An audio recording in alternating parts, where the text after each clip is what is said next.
Okay, so today I want to talk to you about choosing between staying on the technical track or moving to the management track. So essentially, employers typically hire engineers, scientists, technical graduates in an effort to fulfill their management pipeline because those employees can handle complex problems and then they understand the inner workings of the organization as far as like how to create product and things like that. So this is like pretty standard across like technical organizations, but most professionals that come in as a scientist, engineer in some technical role often face that choice at one point or another. Do I stay technical? Do I move to management? And either way is great. I mean, they both have their pros and cons. And today I kind of want to talk to you about staying on the technical track as a specialist, which is what I did, by the way.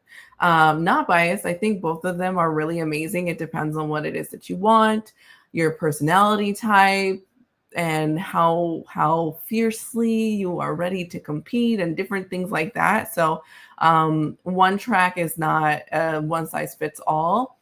And I find that people that stay on the technical track have a harder time jumping to management later on. But if you're my client, then that's no big deal because I help you prepare and do that with ease. But nonetheless, I want to talk to you about staying on the technical track and why that is a super career hack. Again, that's what I've done, and that's working really, really, really well for me. And so I kind of want to share with you kind of the fundamental principles of success as to why being a technical specialist can be a super career hack for you too.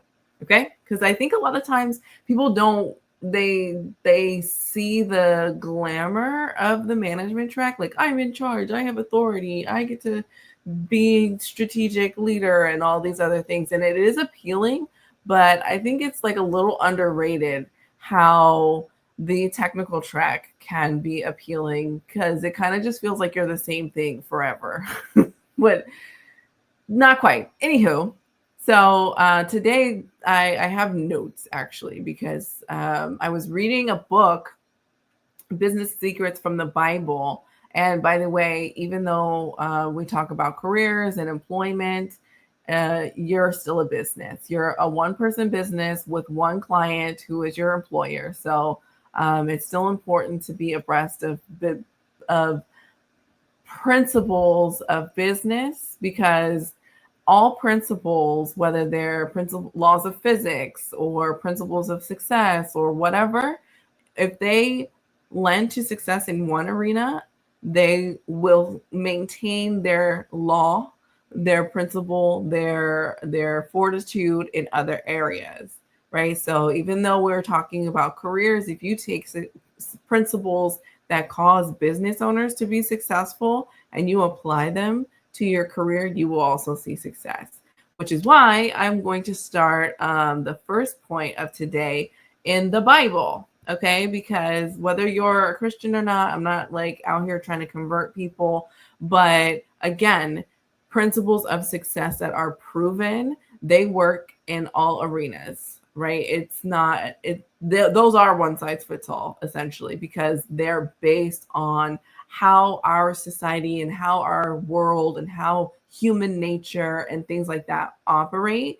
And so whether it's a law of physics, success, principle, whatever space that's in, when you translate it into other arenas, it works. So a lot of my keynote speeches are based off of mechanical engineering principles like compression, force, momentum, all sorts of different mechanical principles, corrosion, erosion, things like that. But I translate them into principles of human behavior in the workplace and in an effort to demonstrate how we as women can be more successful when we can really understand the playing the corporate game but like from a more technical standpoint. Anyway, so that's not why we're here today. So let's go ahead and get into talking about being a technical specialist and why this is a principle of success and why this can help give you a hack in your career. So, number one, this is a principle of success from the Bible. God designed our world not for us all to like grow our food and take care of the stocks and make our clothes and build our cars and build our house and then maintain our cars and maintain our house and then be the vet for our livestock. And then if we had to do every single thing for ourselves, it would be completely overwhelming and not sustainable for anybody. Right. So God created this world, and this is what I was reading in the book, which is kind of what led me down this rabbit hole to some of these realizations that I wanted to share with you. But the book was saying that, it's just not meant for us to do it all. And so you have farmers who are really good at farming, and to the point where they have so much extra food that they can supply it to the society and the community around them. You have doctors who dedicate their lives to learning medicine in order so that they can care for the sick and prevent disease and illness, right? Those doctors are not farmers. Like, right? And we're not out here building our own cars. As a matter of fact, we're not even spending our lovely weekends in the driveway covered in oil. No, you're going to take your car to a shop because that is what they do. And you're going to allow them to do that so that you can live a more balanced and enjoyable life, right? So like this idea of that we all are supposed to specialize in things in order to give to our community and our society so that we may all live a better and more balanced life is the way that God's designed this world, right? And so I'm reading this in the book and I was like, wow, this is really great. And because I'm a technical specialist myself, mechanical engineer, global engineering specialist, I was like, oh, this resonates with me. And I wonder if a lot of my clients really have this appreciation for their specialty and realizing that this is a principle of success. And when you really own and claim that principle, whatever principle it is, but when you really own it and claim it and walk confidently in it, you see more and more success within your career, which is what I've done and which is what I help my clients do. So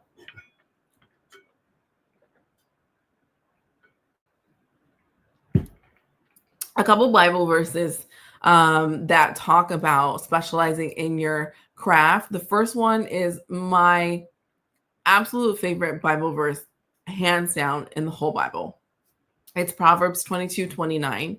Do you see? So like they have, I'm going to say it how I like to say it, the way I memorize it. Do you see a person skilled in their work? Do you see someone diligent in their craft? They shall stand before kings. They shall not stand before insignificant people. Right. And that's basically saying when you're so good at what it is that you do, you're going to stand before the highest people of authority. So early in my career, like honestly, like I think it was 7 or 8 months into my career, I was presenting before Fortune 100 global executive members. Yes, long pause, because that is crazy. Okay, like, oh my gosh. Why? Because I focused on being good at my craft, and that opened doors for me. That gave me access that I would have never been able to get if I was a team lead or, manager, whatever, right? Doing well in that circumstance, plus again my kind of just, I want to be good at this craft, this mechanical engineering thing. I was then recommended to pick up a technical specialty, which led me to more being in front of kings. I led global programs. I became a global specialist. I did global trainings. Like I moved from one plant and one facility to having global influence exponentially faster than the people who went on the management track because I had a technical specialty. So this is something that I've experienced firsthand and that I've helped some of my clients be able to leverage and move their career trajectories faster as well. Class, uh, Ecclesiastes 9:10 says, "Whatever your hands find to do, do it with all your might." Right? And so when we talk about being a specialist, you really it's okay to embrace it. It's okay to have fun with it, to learn it. Like I get excited about corrosion. I get excited about metallurgy. I get excited about welding. I get excited about these random things and I just let myself be all in because that is going to make it easier for people, especially those kings, to call on you when it's time for your specialty to get to work, right? And so a lot of women in male dominant industries tend to burn out. But when you find the fun in it and you're specializing in it and not doing everything under the sun, you number one get to do a little bit less, and then the what you're doing, which is your specialty and nothing else. Like don't bring me chemical engineering, electrical engineering. I am nope, not me. But when it comes to mechanical, let's have a party. Welcome to the Malia show, right? So it really allows you to put up boundaries. It allows you to have balance, and it allows you to do things with all your might and find joy in it. So a lot of times, again, it kind of feels mundane and boring after a while. You want something new and exciting, but I want to encourage you to kind of have this heart posture of doing it with your might, doing it with your joy and curiosity, because when you specialize, you will find you will become more successful quicker. All right. So that's kind of like some biblical principles behind it, but it also has a historical significance. All right. So, like I said, we're not all growing our own food, right? So, the agricultural era is where humans realized that they could do farming, right? And that allowed some people to be farmers and specialize, and then it allowed other people to build specialties in medicine or trade or whatever, right? So, like, that was an evolution within our society that has helped us as people. Same with the Industrial Revolution, right? When factories and things like that came into play, even cars, came into play, it's like, okay, well, now people can focus on doing these things and mass produce products. We're not out here building our own furniture. We're not out here, whatever it is that we make in factories. Like, we don't have to make those things ourselves. And so yes, it retired some crafts locally, but it has allowed our society as a whole to be able to move to the next level of intelligence, which brings us to the digital age and the technology, digital knowledge, whatever economy. And so engineers, software scientists, we are able to do what we do and specialize in those areas because we're building on the specialties of other generations before us. And so similarly, when we get good at this, it will allow future generations to build as well. So I want to encourage you to like feel pride in that, right? Like, we will be able to allow our society to make quantum leaps forward into a more balanced and productive society when we master these current skill sets as engineers, scientists, technologists, analysts, whatever it is that you is. Okay. That's technical professionals, because we are in a technical era right now. So that's kind of like, when you think about it historically, specialization has been able to allow our human race to evolve. And so, again, I think it's really special. And I think a lot of technical professionals don't feel as much pride in their specialty, but I tell people all the time, like, I feel like Moana.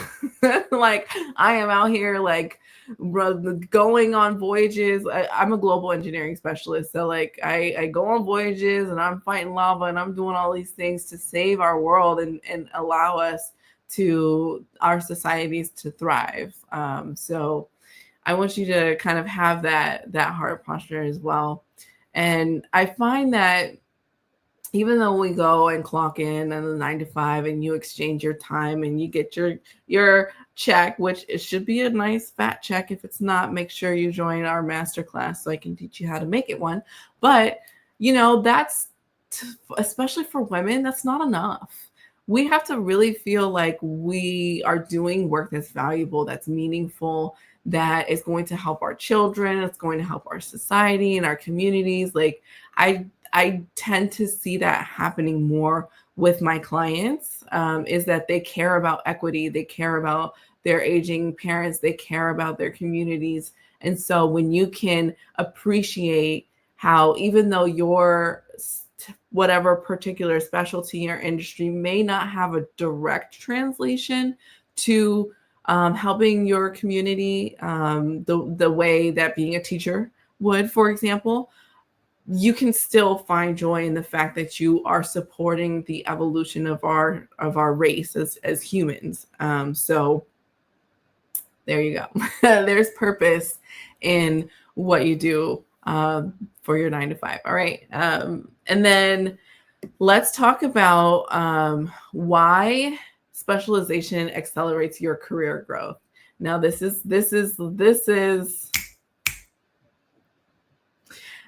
it right here, okay? Because like I said, I picked up a technical specialty. I was presenting to executive leaders in Fortune 100 within 1 year of my career. I became a global specialist within 3 years, I think it was. And I have since then been globetrotting, doing amazing things, right? I was able to accelerate my career trajectory because I was in my own lane. And really, it was up to me to master what I was doing, to learn how to leverage it, to get visibility, to network, and all those things. Like, there was nothing in the way except for me. When I was in a Fortune 100 company and I wanted to go into management originally, I wanted to go into capital projects. I wanted to lead big, huge projects, which ultimately I ended up doing faster than I would have. But I was told that there was a 5 to 10 year waiting period in order to qualify for those positions. And I was also told that there's a long line. So now I'm competing for this coveted position against people with a lot of experience, men, women, and then being in male dominant industries, sometimes the guys, they get more valuable experience than we do. And so I was like, how am I going to compete with them? I can go get a master's, I can get my PE and all those other things. And like, now I'm just working harder just to stand in line. Like, it just didn't make sense to me. I was like, I want to do this now. I'm trying to get this experience and this money and all these things now. And so again, I was recommended for this technical specialty. I started about like year 2 or 3, I forget, but I started this technical specialty. And then through that, I was invited into strategic planning. As a specialist, I got to support those really large multi-million-dollar projects. And having that experience as a specialist qualified me to then move into the capital projects groups where we're doing million-dollar projects on a regular basis, which that line was told to me that it takes 5 to 10 years just to qualify to stand in line. I was invited into the group much faster. So there's that, just from my personal experience. But in general, when you are trying to move up the management track, it's a pyramid. It gets smaller and smaller every level you go up, right? Like there's only one CEO. There's only a handful of VPs. There's only so many directors. There's only, like each level it gets smaller and smaller. And so it is truly a competition. And you're competing against other people.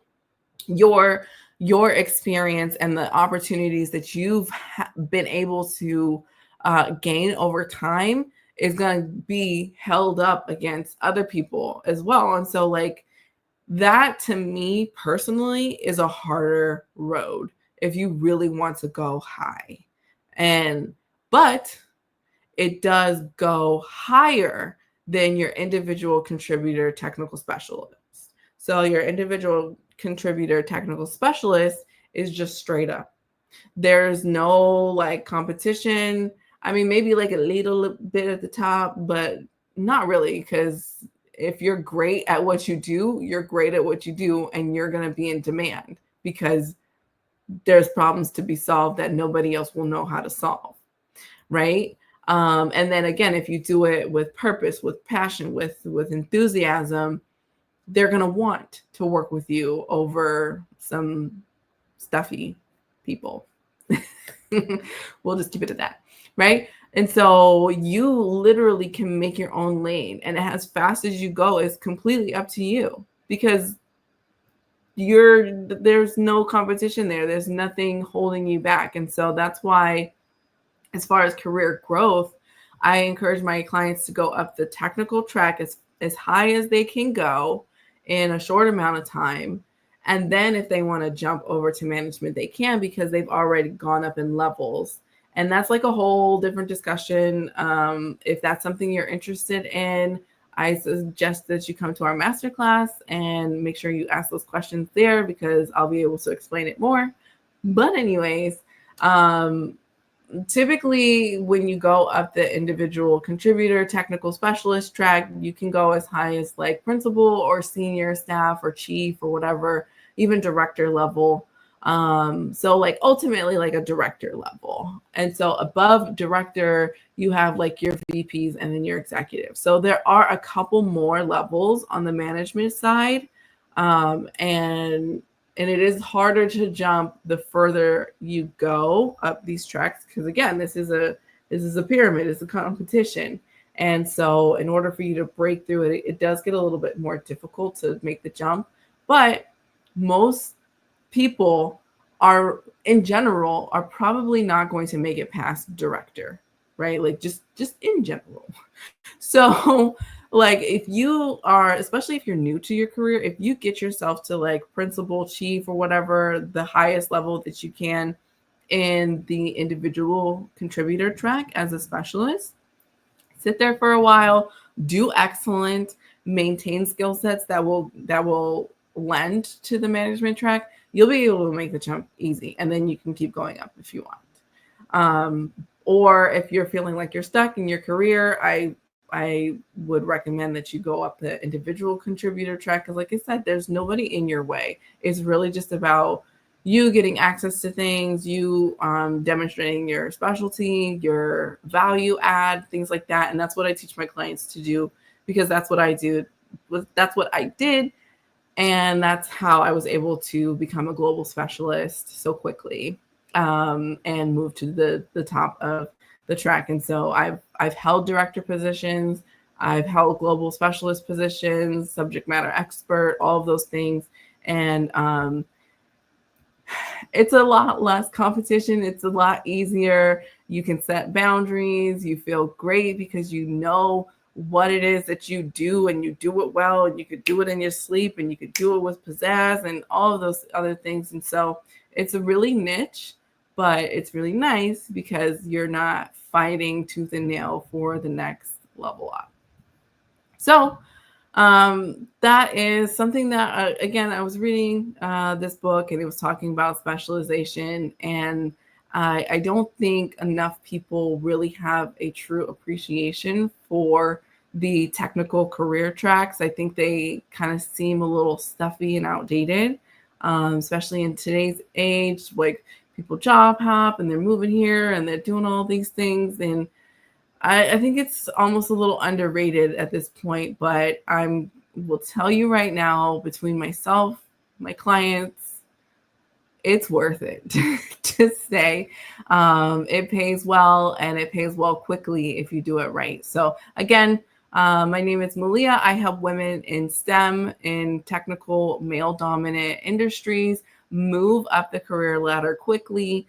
If you have a career question, you can go ahead and look in the comments for the link to submit your career questions. And if you are interested in our masterclass on how I help my clients go from undervalued, unseen, just no access, stuck in their career, to making significant impact, having momentum, moving up the ladder, whether that's individual contributor, technical specialty track, or if you want to go up management, move up that ladder as well. I can help on both sides because I just understand the principles of success in both arenas, and I will help guide you as far as what is going to help move you forward. So definitely check out our masterclass on that. I'll add some links in the description for you. But thanks for hanging out with me. Thanks for hearing about why I think technical specialties is a super career hack. I hope you enjoyed this video. Subscribe to my channel, share with another woman in STEM who needs to hear this, who needs to feel appreciated for all the things that she does. And until next time, stay savvy.